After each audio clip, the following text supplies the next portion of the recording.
D న్యూస్కి స్వాగతం. ఈరోజు వార్తల్లోని ముఖ్య అంశాలు. సింగంపల్లి శ్రీహరిరావు సేవలు చిరస్మరణీయమని కనిగిరి మున్సిపల్ చైర్మన్ షేక్ అబ్దుల్ గఫార్ అన్నారు. బుధవారం సింగంపల్లి శ్రీహరిరావు 23వ వర్ధంతి కార్యక్రమం కనిగిరి ప్రభుత్వ వైద్యశాల నందు జరిగింది. ఈ సందర్భంగా కనిగిరి ప్రభుత్వ వైద్యశాలలో రోగులకు పండ్లు పంపిణీ చేశారు. శ్రీహరిరావు కర్ణంగాను పంచాయతీ సెక్రటరీగా అనేక సేవలు అందించారని గఫూర్ కొనియాడారు. ఈ కార్యక్రమంలో కనిగిరి మార్కెట్ యార్డ్ మాజీ చైర్మన్ ఐవి నారాయణ, శ్రీహరిరావు కుటుంబ సభ్యులు రాంప్రసాద్, కనిగిరి బ్రాహ్మణ సంఘం నాయకులు యూలిపాల మల్లికార్జునరావు, బ్రాహ్మణ సంఘం రాష్ట్ర సెక్రటరీ సంగరాజు సాయి మనోజ్, బ్రాహ్మణ సంఘం నాయకులు హనుమంతరావు, సాధు చలపతిరావు, ఉమాకాంతు తదితరులు పాల్గొన్నారు. ఈరోజు మన ప్రభుత్వ వైద్యశాలలో నిర్వహించుకోవడం చాలా సంతోషంగా ఉంది. ఆయన చనిపోయినా కూడా మన ముందు ఆయన యొక్క జ్ఞాపకాలు ఉంచుకోవడం కోసం ఆయన కుమార్ చేసిన ప్రయత్నాన్ని మనందరం కూడా రక్షించాల్సినటువంటి అవసరం ఉంది.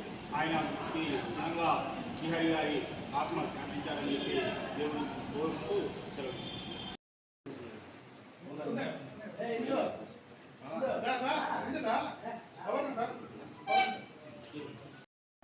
డి న్యూస్కి స్వాగతం. ఈరోజు వార్తల్లోని ముఖ్య అంశాలు. సింగంపల్లి శ్రీహరిరావు సేవలు చిరస్మరణీయమని కనిగిరి మున్సిపల్ చైర్మన్ షేక్ అబ్దుల్ గఫార్ అన్నారు.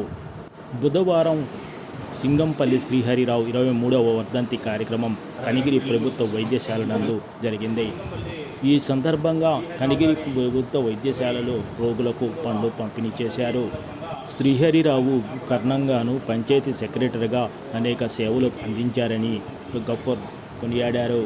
ఈ కార్యక్రమంలో కనిగిరి మార్కెట్ యార్డ్ మాజీ చైర్మన్ ఐవి నారాయణ, శ్రీహరిరావు కుటుంబ సభ్యులు రాంప్రసాద్, కనిగిరి బ్రాహ్మణ సంఘం నాయకులు యూలిపాల మల్లికార్జునరావు, బ్రాహ్మణ సంఘం రాష్ట్ర సెక్రటరీ సంగరాజు సాయి మనోజ్, బ్రాహ్మణ సంఘం నాయకులు హనుమంతరావు, సాధు చలపతిరావు, ఉమాకాంతు తదితరులు పాల్గొన్నారు.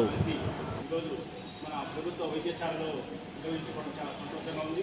ఆయన చనిపోయినా కూడా మన ముందు ఆయన యొక్క జ్ఞాపకాలు ఉంచుకోవడం కోసం ఆయన కుమార్ చేసిన ప్రయత్నాన్ని మనందరం కూడా రక్షించాల్సినటువంటి అవసరం ఉంది.